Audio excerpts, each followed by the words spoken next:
ਕਿਤਾਬ ਮੇਲ ਜੋਲ ਭਾਗ 10ਵਾਂ ਨੈਣ ਨਕਸ਼। ਲੇਖਕ ਡਾਕਟਰ ਨਰਿੰਦਰ ਸਿੰਘ ਕਪੂਰ। ਨੈਣ ਨਕਸ਼ ਸਾਡੀ ਸ਼ਖਸੀਅਤ ਦੇ ਦਸਤਕ ਹੁੰਦੇ ਹਨ। ਨੈਣ ਨਕਸ਼ਾਂ ਦੇ ਦਿਮਾਗ ਦੇ ਗਵਾਂਢ ਵਿੱਚ ਵਸਣ ਕਾਰਨ ਕਿਸੇ ਦੇ ਮਿਲਣ 'ਤੇ ਸਾਡਾ ਪਹਿਲਾ ਧਿਆਨ ਇਹਨਾਂ ਵੱਲ ਹੀ ਜਾਂਦਾ ਹੈ। ਜਦੋਂ ਅਸੀਂ ਕਿਸੇ ਨਵੇਂ ਸੱਭਿਆਚਾਰ ਵਿੱਚ ਜਾਂਦੇ ਹਾਂ ਤਾਂ ਉੱਥੋਂ ਦੇ ਲੋਕਾਂ ਦੇ ਵਿਹਾਰ ਤੋਂ ਪਹਿਲਾਂ ਹੀ ਅਸੀਂ ਉਹਨਾਂ ਦੇ ਨੈਣ ਨਕਸ਼ਾਂ ਨੂੰ ਨਿਰਖਦੇ ਪਰਖਦੇ ਹਾਂ ਅਤੇ ਆਪਣੇ ਲੋਕਾਂ ਦੇ ਨੈਣ ਨਕਸ਼ਾਂ ਨਾਲ ਉਹਨਾਂ ਦੀ ਭਿੰਨਤਾ ਜਾਂ ਸਮਾਨਤਾ ਨੂੰ ਸਥਾਪਿਤ ਕਰਦੇ ਹਾਂ। ਕਿਸੇ ਵੀ ਅਜਨਬੀ ਵਿਅਕਤੀ ਨਾਲ ਡੂੰਘੇ ਰਿਸ਼ਤੇ ਵਾਲੀ ਗੱਲਬਾਤ ਬੜੀ ਮਗਰੋਂ ਜਾ ਕੇ ਸੰਭਵ ਹੁੰਦੀ ਹੈ। ਮੁੱਢਲੀ ਗੱਲਬਾਤ ਕਿਸੇ ਦੇ ਨੈਣ ਨਕਸ਼ਾਂ ਤੋਂ ਉਪਜੇ ਪ੍ਰਭਾਵਾਂ ਨਾਲ ਹੀ ਸੰਬੰਧਿਤ ਹੁੰਦੀ ਹੈ। ਸੈਂਕੜੇ ਹਜ਼ਾਰਾਂ ਵਰ੍ਹੇ ਕਿਸੇ ਵਿਸ਼ੇਸ਼ ਭੂਗੋਲਿਕ ਖਿੱਤੇ ਵਿੱਚ ਵਸਣ ਨਾਲ ਕੁਦਰਤ ਚੁੱਪ ਚਪੀਤੇ ਸਾਡੇ ਨੈਣ ਨਕਸ਼ਾਂ ਨੂੰ ਘੜਨ ਵਿੱਚ ਰੁੱਝੀ ਰਹਿੰਦੀ ਹੈ ਅਤੇ ਇਹ ਕਿਰਿਆ ਇਤਨੇ ਸਹਿਜ ਰੂਪ ਵਿੱਚ ਵਾਪਰਦੀ ਹੈ ਕਿ ਇਸ ਨੂੰ ਕੁਦਰਤ ਦੀ ਕਾਰੀਗਰੀ ਅਤੇ ਕਰਾਮਾਤ ਸਮਝਣ ਦੀ ਥਾਂ ਆਪਣੇ ਨੈਣ ਨਕਸ਼ਾਂ ਨੂੰ ਅਸੀਂ ਮਾਪਿਆਂ ਤੋਂ ਪ੍ਰਾਪਤ ਹੋਣ ਵਾਲੀ ਦਾਤ ਸਮਝ ਕੇ ਸਪਸ਼ਟ ਹੋ ਜਾਂਦੇ ਹਾਂ। ਜਦੋਂ ਅਸੀਂ ਆਪਣੀ ਭੂਗੋਲਿਕ ਸਥਿਤੀ ਨੂੰ ਤਿਆਗ ਕੇ ਕਿਸੇ ਮੁੱਢੋਂ ਹੀ ਵੱਖਰੀ ਭਾਂਤ ਦੀ ਭੂਗੋਲਿਕ ਸਥਿਤੀ ਵਿੱਚ ਵਿਚਰਦੇ ਹਾਂ ਤਾਂ ਬਹੁਤ ਲੰਬੇ ਅਰਸੇ ਤੱਕ ਸਾਡੇ ਨੈਣ ਨਕਸ਼ ਨਵੀਂ ਥਾਂ ਦੇ ਲੋਕਾਂ ਦੇ ਨੈਣ ਨਕਸ਼ਾਂ ਨਾਲ ਮੇਲ ਨਹੀਂ ਖਾਂਦੇ ਅਤੇ ਨਵੀਂ ਥਾਂ ਦੇ ਲੋਕ ਸਾਨੂੰ ਸਾਡੇ ਪੁਰਾਣੇ ਵਿਰਸੇ ਨਾਲ ਹੀ ਜੋੜ ਕੇ ਬੋਲਦੇ, ਬੁਲਾਉਂਦੇ ਅਤੇ ਵਰਤੋਂ ਵਿਹਾਰ ਕਰਦੇ ਹਨ। ਸੰਸਾਰ ਦੇ ਅਨੇਕਾਂ ਇਲਾਕੇ ਅਜਿਹੇ ਹਨ ਜਿੱਥੋਂ ਦੇ ਵਸਨੀਕਾਂ ਨੇ ਹਜ਼ਾਰਾਂ ਸਾਲ ਬਾਕੀ ਦੀ ਦੁਨੀਆ ਨਾਲ ਕਿਸੇ ਪ੍ਰਕਾਰ ਦਾ ਸੰਪਰਕ ਸਥਾਪਿਤ ਨਹੀਂ ਕੀਤਾ ਅਤੇ ਕਈ ਇਲਾਕੇ ਅਜਿਹੇ ਹਨ ਜਿੱਥੋਂ ਬਾਕੀ ਦੇ ਸੰਸਾਰ ਦੇ ਲੋਕ ਕਦੀ ਧਾੜਵੀਆਂ ਦੇ ਰੂਪ ਵਿੱਚ ਤੇ ਕਦੀ ਹਮਲਾਵਾਰਾਂ ਵਾਂਗ ਅਤੇ ਕਦੀ ਵਪਾਰੀਆਂ ਵਜੋਂ ਅਤੇ ਕਦੀ ਲੁਟੇਰਿਆਂ ਅਤੇ ਕਦੀ ਗੁਲਾਮਾਂ ਵਜੋਂ ਆਉਂਦੇ ਜਾਂਦੇ ਰਹੇ ਹੁੰਦੇ ਹਨ। ਭਾਵੇਂ ਸੰਸਾਰ ਵਿੱਚ ਇਸ ਸਮੇਂ ਕੋਈ ਵੀ ਨਸਲ ਸ਼ੁੱਧ ਨਹੀਂ ਕਹੀ ਜਾ ਸਕਦੀ, ਪਰ ਕੁਝ ਨਸਲਾਂ ਘੱਟ ਵਿਕਸਿਤ ਹਨ ਅਤੇ ਕੁਝ ਵਧੇਰੇ। ਜੇ ਸਾਰੇ ਮਨੁੱਖਾਂ ਨੂੰ ਜੀਵ ਜੰਤੂ ਜਗਤ ਦੀ ਇੱਕ ਵੰਨਗੀ ਮੰਨ ਲਿਆ ਗਿਆ ਜਾਵੇ ਤਾਂ ਨੈਣ ਨਕਸ਼ਾਂ ਦੇ ਪੱਖੋਂ ਸਮੁੱਚੀ ਮਾਨਵ ਜਾਤੀ ਨੂੰ 3 ਪ੍ਰਮੁੱਖ ਵੰਨਗੀਆਂ ਵਿੱਚ ਵੰਡਿਆ ਜਾ ਸਕਦਾ ਹੈ, ਜਿਨ੍ਹਾਂ ਦੀ ਨੈਣ ਨਕਸ਼ਾਂ ਦੇ ਆਧਾਰ ਉੱਤੇ ਪਹਿਚਾਣ ਹਰ ਇੱਕ ਵਿਅਕਤੀ ਸਹਿਜੇ ਹੀ ਕਰ ਸਕਦਾ ਹੈ। ਮੰਗੋਲ ਉਹ ਵੰਨਗੀ ਹੈ ਜਿਹੜੀ ਮੁੱਖ ਤੌਰ 'ਤੇ ਮੰਗੋਲੀਆ ਅਤੇ ਆਮ ਕਰਕੇ ਚੀਨ, ਜਾਪਾਨ, ਕੋਰੀਆ ਆਦਿ ਇਲਾਕਿਆਂ ਵਿੱਚ ਰਹਿੰਦੀ ਹੈ। ਅਸੀਂ ਭਾਰਤੀ ਇਸ ਵੰਨਗੀ ਨੂੰ ਆਮ ਕਰਕੇ ਚੀਨੀ ਕਹਿ ਦਿੰਦੇ ਹਾਂ। ਸਾਡੇ ਆਪਣੇ ਦੇਸ਼ ਵਿੱਚ ਵਸਣ ਵਾਲੀ ਤਿੱਬਤੀ ਜਾਂ ਗੋਰਖਾ ਜਾਤੀ ਇਸੇ ਵੰਨਗੀ ਨਾਲ ਸੰਬੰਧਿਤ ਹੈ। ਦੂਜੀ ਵੰਨਗੀ ਕਾਕੇਸ਼ੀਅਨ ਕਹਾਉਂਦੀ ਹੈ। ਇਸ ਵੰਨਗੀ ਦੇ ਲੋਕ ਯੂਰਪ ਦੇ ਦੇਸ਼ਾਂ ਅਤੇ ਉੱਤਰੀ ਅਮਰੀਕਾ ਵਿੱਚ ਰਹਿੰਦੇ ਹਨ। ਅਸੀਂ ਭਾਰਤੀ ਵੀ ਇਸੇ ਵੰਨਗੀ ਵਿੱਚੋਂ ਹਾਂ, ਪਰ ਰੰਗ ਕਾਲਾ ਹੋਣ ਕਰਕੇ ਅਸੀਂ ਆਪਣੇ ਆਪ ਨੂੰ ਕੁਝ ਵੱਖਰੀ ਵੰਨਗੀ ਸਮਝਦੇ ਹਾਂ। ਜੇ ਸਾਡਾ ਰੰਗ ਗੋਰਾ ਹੋਵੇ ਤਾਂ ਅਸੀਂ ਵੀ ਅੰਗਰੇਜ਼ਾਂ ਵਿੱਚ ਹੀ ਗਿਣੇ ਜਾਵਾਂਗੇ। ਨੈਣ ਨਕਸ਼ਾਂ ਦੇ ਪੱਖੋਂ ਸਾਡੀ ਅੰਗਰੇਜ਼ਾਂ ਨਾਲ ਸਾਂਝ ਹੈ, ਪਰ ਭੂਗੋਲਿਕ ਅਤੇ ਸੱਭਿਆਚਾਰਕ ਵਖਰੇਵਿਆਂ ਕਾਰਨ ਅਸੀਂ ਰੰਗ ਰੂਪ ਦੇ ਪੱਖੋਂ ਵੱਖਰੇ ਪ੍ਰਤੀਤ ਹੁੰਦੇ ਹਾਂ। ਤੀਜੀ ਵੰਨਗੀ ਹਾਵਸੀਆਂ ਦੀ ਹੈ, ਜਿਹੜੇ ਅਫਰੀਕਨ ਦੇਸ਼ਾਂ ਵਿੱਚ ਵਸਦੇ ਹਨ।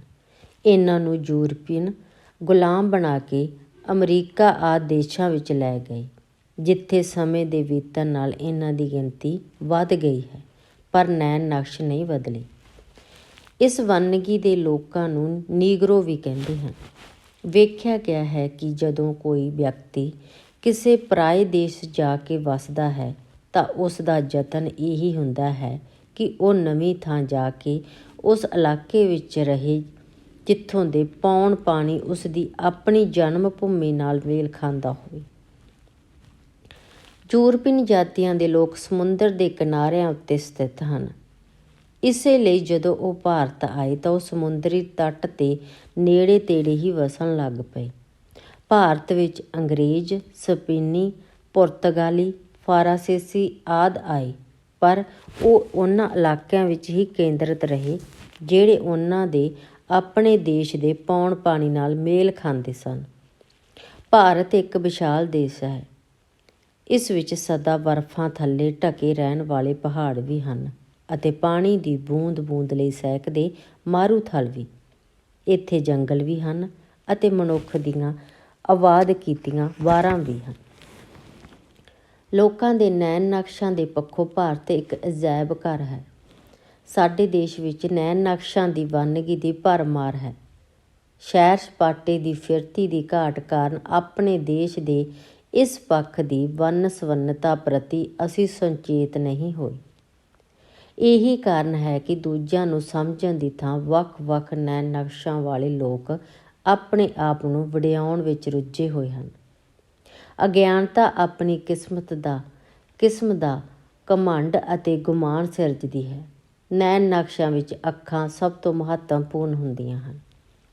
ਅੱਖਾਂ ਨੂੰ ਹੀ ਨੈਣ ਕਿਹਾ ਜਾਂਦਾ ਹੈ ਅਤੇ ਨੱਕ, ਕੰਨ, ਮੱਥਾ, ਬੁੱਲ੍ਹ ਆਦਿ ਨਕਸ਼ ਕਹੇ ਜਾਂਦੇ ਹਨ।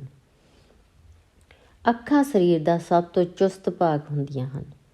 ਜਦੋਂ ਅਸੀਂ ਮੰਗੋਲ, ਕਾਕੇਸ਼ੀਅਨ ਅਤੇ ਨੀਗਰੋ ਵੰਨਗੀਆਂ ਜਾਂ ਨਸਲਾਂ ਦੀ ਗੱਲ ਕਰਦੇ ਹਾਂ ਤਾਂ ਇਹਨਾਂ ਦੀ ਭਿੰਨਤਾ ਵਿੱਚ ਅੱਖਾਂ ਦੇ ਆਕਾਰ ਅਤੇ ਰੰਗ, ਨੱਕ ਦੇ ਤਿੱਖੇਪਨ ਜਾਂ ਵਿੰਨੇ ਹੋਣ, ਵੱਡੇ ਜਾਂ ਛੋਟੇ ਹੋਣ, ਬੁੱਲ੍ਹਾਂ ਦੇ ਮੋਟੇ ਪਤਲੇ, ਸੁੰਗੜੇ ਜਾਂ ਲਮਕੇ ਹੋਣ, ਜਵਾੜੇ ਦੇ ਆਕਾਰ, ਮੱਥੇ ਦੇ ਤਿਕੋਨੇ ਜਾਂ ਚੌੜੇ ਹੋਣ, ਰੰਗ ਦੇ ਗੋਰੇ, ਕਾਲੇ ਜਾਂ ਕਣਕ ਵੰਨੇ ਹੋਣ, ਕੱਦ ਦੇ ਲੰਬੇ, ਮਧਰੇ ਜਾਂ ਦਰਮਿਆਨੇ ਹੋਣ ਆਦਿ ਦਾ ਵਖਰੇਵਾਂ ਹੁੰਦਾ ਹੈ।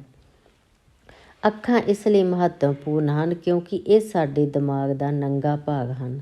ਸੋਚ, ਸਮਝ, ਮੂਰਖਤਾ, ਸਿਆਣਪ, ਪਾਗਲਪਨ, ਘਬਰਾਹਟ, ਸ਼ਾਂਤੀ ਆਦਿ ਦੇ ਭਾਵ ਅੱਖਾਂ ਰਾਹੀਂ ਹੀ ਪ੍ਰਗਟ ਹੁੰਦੇ ਹਨ।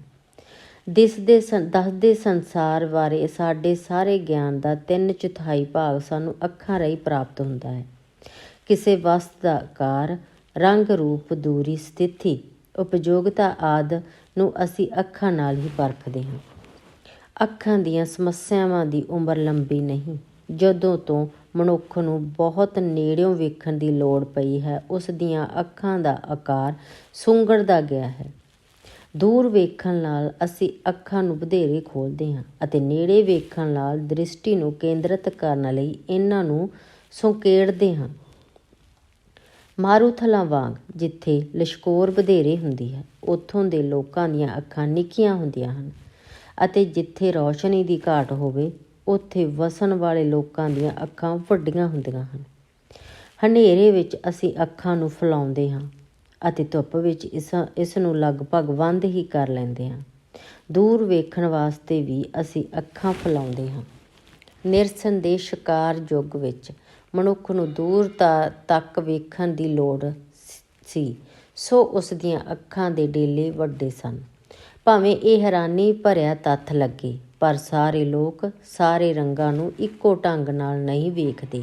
ਜੇ ਇੱਕੋ ਢੰਗ ਨਾਲ ਵੇਖਦੇ ਹੁੰਦੇ ਤਾਂ ਅਸੀਂ ਸਾਰੇ ਲਗਭਗ ਇੱਕੋ ਜਿਹੇ ਰੰਗ ਪਹਿਨਦੇ। ਮਾਨਸਿਕ ਵਿਕਾਸ ਅਤੇ ਆਲੇ ਦੁਆਲੇ ਦੇ ਗੁੰਝਲਦਾਰ ਹੋਣ ਨਾਲ ਸਾਡੀਆਂ ਅੱਖਾਂ ਦੀ ਕਾਰਜ-ਕੁਸ਼ਲਤਾ ਬਦਲਦੀ ਹੈ। ਅਨਪੜ੍ਹ ਅਤੇ ਵਿਦਵਾਨ ਦੀ ਤੱਕਣੀ ਵਿੱਚ ਅੰਤਰ ਬਾਰੇ ਦੱਸਣ ਦੀ ਲੋੜ ਨਹੀਂ। ਅੰਨ੍ਹਿਆਂ ਨੂੰ ਸੁਪਨਿਆਂ ਵਿੱਚ ਵੀ ਦ੍ਰਿਸ਼ ਨਹੀਂ ਦਿਸਦੇ ਅਤੇ ਜਾਗਦੇ ਵੀ ਉਹ ਅੱਖਾਂ ਦਾ ਕੰਮ ਆਪਣੀ ਸੁਣਨ, ਸੁੰਘਣ ਅਤੇ ਛੂਹਣ ਦੀ ਸ਼ਕਤੀ ਨਾਲ ਸਾਰਦੇ ਹਨ। ਘੱਟ ਉਮਰ ਦੇ ਵਿਅਕਤੀ ਹਨੇਰੇ ਵਿੱਚ ਵਧੇਰੇ ਸੌਖ ਨਾਲ ਵੇਖ ਸਕਦੇ ਹਨ। ਕੁਦਰਤ ਨੇ ਅੱਖਾਂ ਨੂੰ ਇਸ ਢੰਗ ਨਾਲ ਹੱਡੀਆਂ ਦੀ ਸੁਰੱਖਿਆ ਪ੍ਰਦਾਨ ਕੀਤੀ ਹੈ ਕਿ ਸਿੱਧੀ ਸੱਟ ਲੱਗਣ ਸਮੇਂ ਵੀ ਅੱਖਾਂ ਦਾ ਬਚਾਅ ਹੋ ਜਾਵੇ। ਠੰਡੇ ਇਲਾਕਿਆਂ ਦੇ ਲੋਕਾਂ ਦੀਆਂ ਅੱਖਾਂ ਅਤੇ ਵਾਲਾਂ ਦਾ ਰੰਗ ਉਹਨਾਂ ਦੀ ਚਮੜੀ ਵਾਂਗ ਹਲਕਾ ਹੁੰਦਾ ਹੈ। ਅੱਖਾਂ ਦੇ ਪੱਖੋਂ ਇਹ ਰੰਗ ਅਕਸਰ ਨੀਲਾ ਜਾਂ ਹਰਾ ਹੁੰਦਾ ਹੈ। ਗਰਮ ਇਲਾਕਿਆਂ ਵਿੱਚ ਵਸਣ ਵਾਲੇ ਲੋਕਾਂ ਦੀਆਂ ਅੱਖਾਂ, ਵਾਲਾਂ ਅਤੇ ਚਮੜੀ ਦਾ ਰੰਗ ਕਾਲਾ ਹੁੰਦਾ ਹੈ। ਮੰਗੋਲ ਜਾਤੀ ਵਿੱਚ ਅੱਖਾਂ ਨਿੱਕੀਆਂ ਅਤੇ ਭੂਰੀਆਂ ਹੁੰਦੀਆਂ ਹਨ। ਚਮੜੀ ਦਾ ਰੰਗ ਪੀਲਾ ਹੁੰਦਾ ਹੈ। ਅਤੇ ਸਰੀਰ 'ਤੇ ਵਾਲ ਬਹੁਤ ਘੱਟ ਹੁੰਦੇ ਹਨ, ਪਰ ਸਿਰ ਦੇ ਵਾਲ ਕਾਲੇ ਹੁੰਦੇ ਹਨ।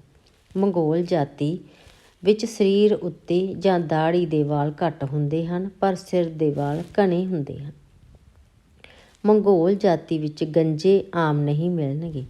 ਮਾਨਵ ਜਾਤੀ ਵਿੱਚ ਜਿਨ੍ਹਾਂ ਜੀਵਾਂ ਦੇ ਸਰੀਰ 'ਤੇ ਵਾਲ ਵਧੇਰੇ ਹੁੰਦੇ ਹਨ, ਉਹੀ ਗੰਜੇ ਹੁੰਦੇ ਹਨ। ਇਸਤਰੀ ਦੇ ਸਰੀਰ 'ਤੇ ਵਾਲ ਜਿਤਨੇ ਘੱਟ ਹੋਣਗੇ, ਉਸ ਦੇ ਸਿਰ ਦੇ ਵਾਲ ਉਤਨੇ ਵੱਧ ਹੋਣਗੇ। ਇਹੀ ਕਾਰਨ ਹੈ ਕਿ ਸਰੀਰ ਉੱਤੇ ਵਾਲ ਨਾ ਹੋਣ ਕਾਰਨ ਇਸਤਰੀਆਂ ਗੰਜੀਆਂ ਨਹੀਂ ਹੁੰਦੀਆਂ। ਇਵੇਂ ਹੀ ਜਿੰਨਾ ਇਸਤਰੀਆਂ ਦੇ ਸਰੀਰ 'ਤੇ ਵਾਲ ਘੱਟ ਹੋਣਗੇ, ਉਤਨਾ ਹੀ ਉਸ ਵਿੱਚ ਇਸਤਰੀਤਵ ਵਧੇਰੇ ਹੋਵੇਗਾ। ਅਪਰੋਕਤ ਸਾਰੇ ਵਖਰੇਵੇਂ ਅੱਖਾਂ ਵਿੱਚ ਹੀ ਪ੍ਰਗਟ ਹੁੰਦੇ ਹਨ। ਜਿੱਥੋਂ ਦੇ ਲੋਕਾਂ ਦੀਆਂ ਅੱਖਾਂ ਨਿੱਕੀਆਂ ਹਨ, ਉੱਥੇ ਬਰੀਕ ਨਕਾਸ਼ੀ, ਸਿਲਾਈ, ਕਢਾਈ ਆਦਿ ਦੇ ਕੰਮ ਵਧੇਰੇ ਹੈ।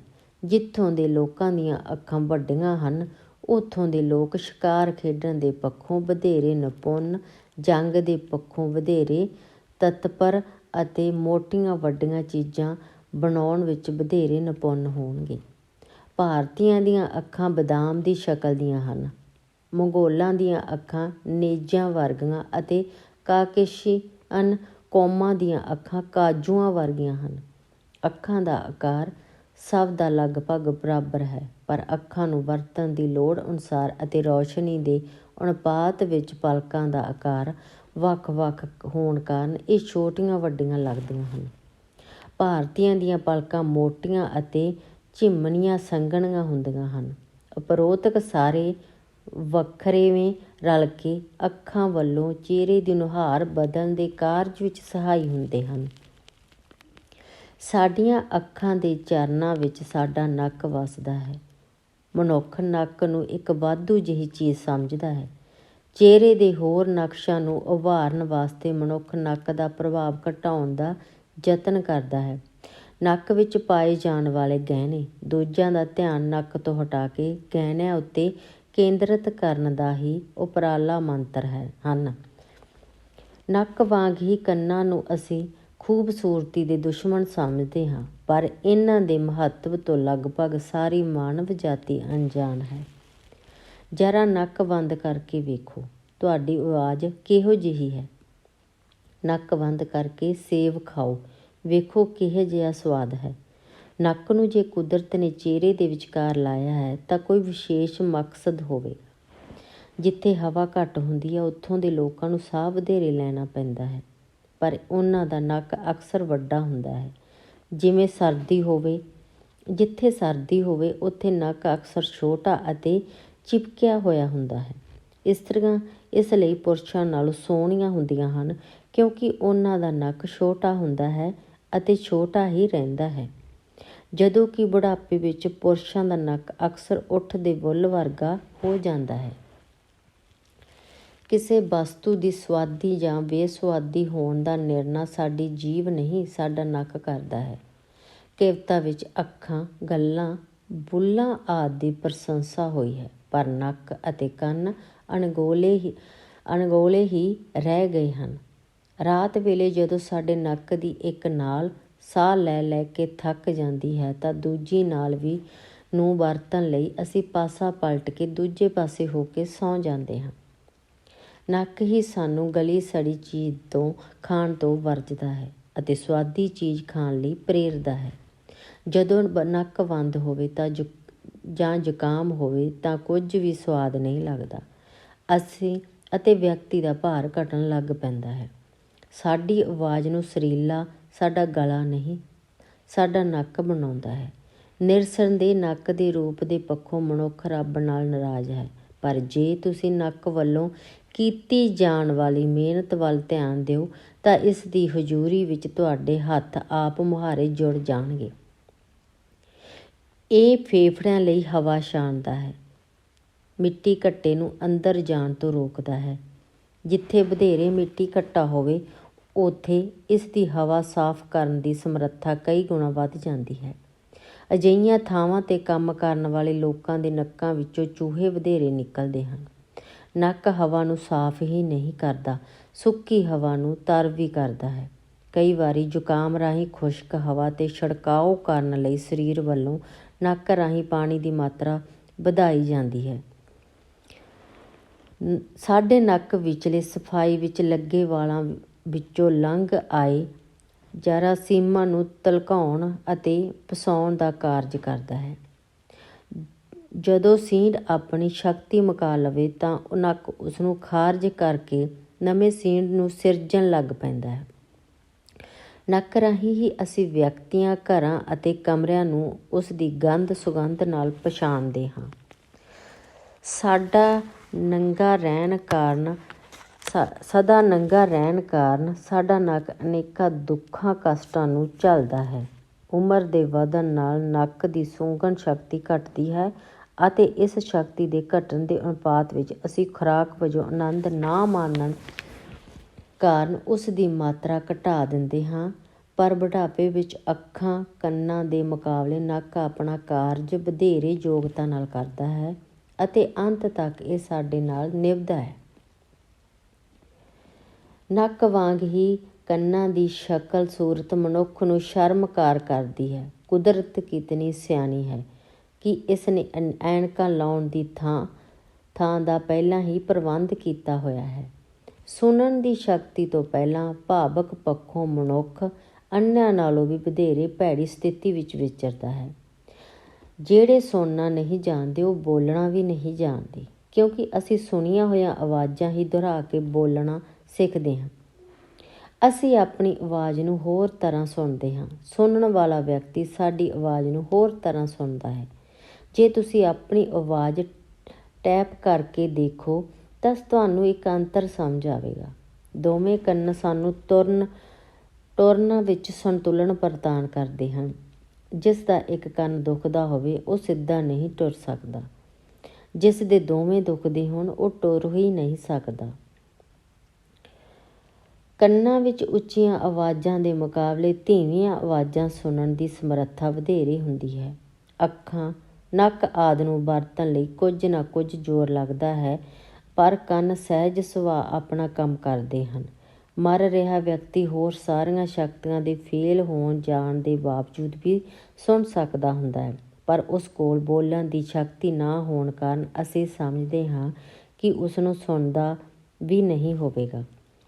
ਪੁਰਾਤਨ ਯੁੱਗ ਵਿੱਚ ਬੱਦਲਾਂ ਅਤੇ ਸ਼ੇਰਾਂ ਦੀ ਗਰਜ ਉੱਚੀ ਤੋਂ ਉੱਚੀ ਆਵਾਜ਼ ਸੀ, ਪਰ ਵਿਗਿਆਨ ਨੇ ਇਤਨਾ ਰੌਲਾ ਰੱਪਾ ਅਤੇ ਸ਼ੋਰ ਸ਼ਰਾਬਾ ਪੈਦਾ ਕਰ ਦਿੱਤਾ ਹੈ ਕਿ ਕੰਨਾਂ ਲਈ ਸੰਕਟ ਦਾ ਯੁੱਗ ਆ ਗਿਆ ਹੈ। ਤੁਸੀਂ ਅਨੁਮਾਨ ਨਹੀਂ ਲਾ ਸਕਦੇ ਕਿ ਜਿਹੜਾ ਸੁਣ ਨਹੀਂ ਸਕਦਾ ਉਸ ਦੀ ਦੁਨੀਆ ਕਿਤਨੀ ਛੋਟੀ ਅਤੇ ਸੁੰਨੀ ਹੁੰਦੀ ਹੈ। ਜਾਨਵਰਾਂ ਦੇ ਕੰਨ ਗਹਿਣਾ ਹਨ ਅਤੇ ਉਹ ਕੰਨਾਂ ਉੱਤੇ ਹੀ ਉਹਨਾਂ ਦੀ ਹੋਂਦ ਨਿਰਭਰ ਕਰਦੀ ਹੈ। ਕਈ ਆਵਾਜ਼ਾਂ ਸਾਨੂੰ ਭੈਭੀਤ ਕਰਦੀਆਂ ਹਨ ਅਤੇ ਕਈ ਸੁਖਦਾਈ ਪ੍ਰਤੀਤ ਹੁੰਦੀਆਂ ਹਨ। ਕੰਨ ਦੀ ਸਮਰੱਥਾ ਨੂੰ ਵਧਾਉਣ ਲਈ ਅਸੀਂ ਅਕਸਰ ਆਪਣੇ ਹੱਥਾਂ ਦਾ ਡੂਣਾ ਬਣਾ ਕੇ ਇਸ ਨਾਲ ਜੋੜਦੇ ਹਾਂ, ਕਿਉਂਕਿ ਕੰਨਾਂ ਵੱਲ ਅਸੀਂ ਧਿਆਨ ਦੇਣਾ ਬੰਦ ਕਰ ਦਿੱਤਾ ਹੈ। ਦੂਜੇ ਨੈਣ ਨਕਸ਼ ਦੇ ਮੁਕਾਬਲੇ ਸੁੰਦਰਤਾ ਦੇ ਪੱਖੋਂ ਇਹਨਾਂ ਦਾ ਮਹੱਤਵ ਘਟ ਗਿਆ ਹੈ। ਪ੍ਰੇਮੀ ਦਾ ਆਪਣੀ ਪ੍ਰੇਮਿਕਾ ਦੇ ਕੰਨਾਂ ਵੱਲ ਧਿਆਨ ਨਹੀਂ ਦਿੱਤਾ ਜਾਂਦਾ। ਕਿਸੇ ਦੀ ਸ਼ਖਸੀਅਤ ਜਾਣਨ ਲਈ ਉਸ ਦੇ ਚਿਹਰੇ ਨਾਲੋਂ ਉਸ ਦੇ ਕੰਨ ਵਧੇਰੇ ਸਹਾਈ ਹੋ ਸਕਦੇ ਹਨ। ਮਨੁੱਖਾਂ ਵਰਗੇ ਬੁੱਲ੍ਹ ਅਤੇ ਮੂੰਹ ਹੋਰ ਕਿਸੇ ਜੀਵ ਜੰਤੂ ਦੇ ਨਹੀਂ ਹਨ।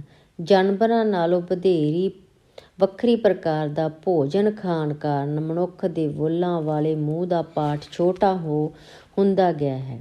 ਬੁੱਲ੍ਹ ਇਹਨਾਂ ਦੀ ਮੋਟਾਈ, ਲੰਬਾਈ, ਰੰਗ, ਮੂੰਹ ਦਾ ਆਕਾਰ, ਦੰਦਾਂ ਦੀ ਬਣਤਰ, ਜਵਾੜੇ ਦਾ ਫੈਲਿਆ ਸੁੰਗੜਿਆ ਹੋਣਾ ਆਦਿ ਪੱਖ ਸਾਨੂੰ ਸੋਹਣਾ ਕੁਸੋਹਣਾ ਬਣਾਉਂਦੇ ਹਨ।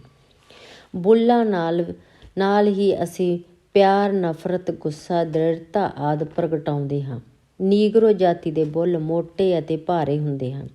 ਬੁੱਲ੍ਹ ਸਾਨੂੰ ਕੋਈ ਵਿਸ਼ੇਸ਼ ਭਾਸ਼ਾ ਬੋਲਣ ਵਿੱਚ ਸਹਾਇਕ, ਅਸਹਾਇਕ ਹੁੰਦੇ ਹਨ। ਬੋਲਦਿਆਂ ਸਾਡੇ ਬੁੱਲ੍ਹ ਸਾਡੀ ਪਹਿਚਾਣ ਬਣਦੇ ਹਨ। ਚਿਹਰੇ ਉੱਤੇ ਨੈਣ ਨਕਸ਼ ਤਾਂ ਭਾਵੇਂ ਗਿਣਤੀ ਦੇ ਹੀ ਹੁੰਦੇ ਹਨ, ਪਰ ਇੱਕ ਦੂਜੇ ਨਾਲ ਰਲ ਕੇ ਇਹਨਾਂ ਵਿੱਚ ਅਨੇਕਾਂ ਰੂਪ ਧਾਰਨ ਕਰਨ ਅਤੇ ਵਿਭਿੰਨ ਮਾਨਸਿਕ ਸਥਿਤੀਆਂ ਨੂੰ ਪ੍ਰਗਟਾਉਣ ਦੀ ਥਾਂ ਅਥਾਹ ਸਮਰੱਥਾ ਹੁੰਦੀ ਹੈ। ਚਿਹਰੇ ਉੱਤੇ ਬੈਠੀ ਮੱਖੀ ਨੂੰ ਹੱਥ ਵਰਤੇ ਬਿਨਾਂ ਉਡਾਉਣ ਦਾ ਯਤਨ ਕਰੋ ਤੁਸੀਂ ਭਾਂਤ ਭਾਂਤ ਦੀਆਂ ਸ਼ਕਲਾਂ ਦਾ ਪ੍ਰਮਾਣ ਦੇਵੋਗੇ। ਸਾਡੇ ਨੈਣ ਨਕਸ਼ ਦੀ ਆਪਣੀ ਇੱਕ ਨਵੇਕਲੀ ਪਹਿਚਾਣ ਵਾਂਗ ਇੱਕ ਭਾਸ਼ਾ ਹੁੰਦੀ ਹੈ ਅਤੇ ਇਹ ਭਾਸ਼ਾ ਬਹੁਤ ਕੁਝ ਪ੍ਰਗਟਾਉਣ ਦੀ ਸ਼ਕਤੀ ਰੱਖਦੀ ਹੈ, ਜਿਹੜੀ ਬੋਲਣ ਵਾਲੀ ਭਾਸ਼ਾ ਵਿੱਚ ਨਹੀਂ ਹੁੰਦੀ। ਇੱਕ ਪ੍ਰੇਮੀ ਨੇ ਆਪਣੀ ਪ੍ਰੇਮਿਕਾ ਨੂੰ ਅੱਖਾਂ ਵਿੱਚ ਡੋਰੇ ਲਟਕਾ ਕੇ ਕਿਹਾ, ਮੈਨੂੰ ਮਿੱਠੀਆਂ ਨਜ਼ਰਾਂ ਨਾਲ ਨਾ ਵੇਖ, ਕਿਧਰੇ ਮੈਨੂੰ ਜੀਣ ਦਾ ਚਸਕਾ ਨਾ ਪੈ ਜਾਵੇ। ਸਮੇਂ ਦੇ ਬੀਤਣ ਨਾਲ ਆਪਣੇ ਭਾਵਾਂ ਨੂੰ ਪ੍ਰਗਟਾਉਣ ਲਈ ਮਨੁੱਖ ਨੇ ਆਪਣੇ ਨੈਣ ਨਕਸ਼ ਦੀ ਸਮਰੱਥਾ ਵਧਾਈ ਹੈ। ਨਾਟਕ ਕਲਾ ਅਤੇ ਫਿਲਮਾਂ ਇਸ ਵਧੀ ਹੋਈ ਸਮਰੱਥਾ ਦੇ ਪ੍ਰਮਾਣ ਹਨ। ਆਪਣੇ ਨੈਣ ਨਕਸ਼ਾਂ ਨੂੰ ਢਿੱਲਾ ਛੱਡਣ ਨਾਲ ਸਾਡੇ ਸਰੀਰ ਉੱਤੇ ਮੁਸਕਰਾਹਟ ਦੇ ਭਾਵ ਉਪਜਦੇ ਹਨ ਅਤੇ ਇਹਨਾਂ ਨੂੰ ਕਸਣ ਲਈ ਤਿਉੜੀ ਉਪਜਦੀ ਹੈ। ਜਿਹੜੇ ਨਕਸ਼ ਨੂੰ ਅਸੀਂ ਵਧੇਰੇ ਵਰਤਦੇ ਹਾਂ, ਸਾਡੇ ਚਿਹਰੇ ਉੱਤੇ ਉਸ ਦਾ ਮਹੱਤਵ ਵੱਧ ਪ੍ਰਗਟ ਹੋਣ ਲੱਗ ਪੈਂਦਾ ਹੈ। ਬੁਢਾਪੇ ਵਿੱਚ ਚਿਹਰੇ ਉੱਤੇ ਪੈਣ ਵਾਲੀਆਂ ਝੁਰੜੀਆਂ ਵੀ ਵਿਆਕਰਨ ਇਸ ਗੱਲ ਦੀ ਗਵਾਹੀ ਹੁੰਦੀਆਂ ਹਨ ਕਿ ਸੰਸਾਰ ਨੂੰ ਸਮਝਣ ਪਰਖਣ ਲਈ ਅਸੀਂ ਕਿਹੜੇ ਨੈਣ ਨਕਸ਼ ਦੀ ਵਧੇਰੇ ਵਰਤੋਂ ਕੀਤੀ ਹੈ। ਕਿਸੇ ਇਸਤਰੀ ਦੀ ਗੱਲ ਵਿੱਚ ਪੈਣ ਵਾਲਾ ਡੂੰਘ ਉਸ ਦੇ ਪ੍ਰਭਾਵ ਨੂੰ ਬਦਲ ਦਿੰਦਾ ਹੈ ਅਤੇ ਸਾਡੀ ਨਜ਼ਰ ਉਸ ਦੇ ਚਿਹਰੇ ਦੀ ਵਧੇਰੇ ਚਿਰ ਸੈਰ ਕਰਦੀ ਹੈ। ਹਰ ਸੱਭਿਆਚਾਰ ਦੇ ਲੋਕ ਆਪਣੇ ਨੈਣ ਨਕਸ਼ਾਂ ਨੂੰ ਵੱਖਰੇ ਢੰਗ ਨਾਲ ਵਰਤਦੇ ਹਨ ਅਤੇ ਅਜਿਹੇ ਵਖਰੇਵੇਂ ਕਾਰਨ ਹੀ ਉਸ ਦੀ ਔਸਤ ਸ਼ਕਲ ਸੂਰਤ ਵੱਖਰੀ ਹੋ ਨਿਬੜਦੀ ਹੈ। ਪੈਰਿਸ ਦੇ ਰੇਲਵੇ ਸਟੇਸ਼ਨ 'ਤੇ ਆਪਣੇ ਹੋਟਲ ਪਹੁੰਚਣ ਤੱਕ ਦਾ ਰਾਹ ਪੁੱਛਣ ਲਈ ਭਾਂਤ ਭਾਂਤ ਦੇ ਚਿਹਰਿਆਂ ਵਿੱਚੋਂ ਮੈਂ ਆਪਣੇ ਸੱਭਿਆਚਾਰ ਦੇ ਕਿਸੇ ਵਿਅਕਤੀ ਨੂੰ ਮਿਲਣਾ ਚਾਹੁੰਦਾ ਸਾਂ। ਜਿਹੜਾ ਮੈਨੂੰ ਲੱਭਿਆ ਉਹ ਪਾਕਿਸਤਾਨੀ ਪੰਜਾਬੀ ਡਾਕਟਰ ਸੀ ਅਤੇ ਸਾਡੀਆਂ ਦੋਹਾਂ ਦੀਆਂ ਵਾਹਵਾਂ ਨੈਣ ਨਕਸ਼ ਅਤੇ ਬੋਲੀ ਦੀ ਸਾਂਝ ਕਾਰਨ ਇੱਕ ਦੂਜੇ ਦੇ ਸਵਾਗਤ ਵਿੱਚ ਆਪ ਮੁਹਾਰੇ ਖੁੱਲ੍ਹ ਗਈਆਂ ਸਨ। ਸਾਡੇ ਰੁਜ਼ਗਾਰ ਦਾ ਵੀ ਸਾਡੇ ਨੈਣ ਨਕਸ਼ਾਂ 'ਤੇ ਪ੍ਰਭਾਵ ਪੈਂਦਾ ਹੈ। ਫੌਜੀ ਸਹਿਜੇ ਹੀ ਪਹਿਚਾਣੇ ਜਾਂਦੇ ਹਨ। ਅੰਤ ਨੂੰ ਸਾਰੇ ਅਧਿਆਪਕਾਂ ਜਾਂ ਦੁਕਾਨਦਾਰਾਂ ਦੀ ਸ਼ਕਲ ਸੂਰਤ ਇੱਕ ਦੂਜੇ ਨਾਲ ਮਿਲਣ ਲੱਗ ਪੈਂਦੀ ਹੈ।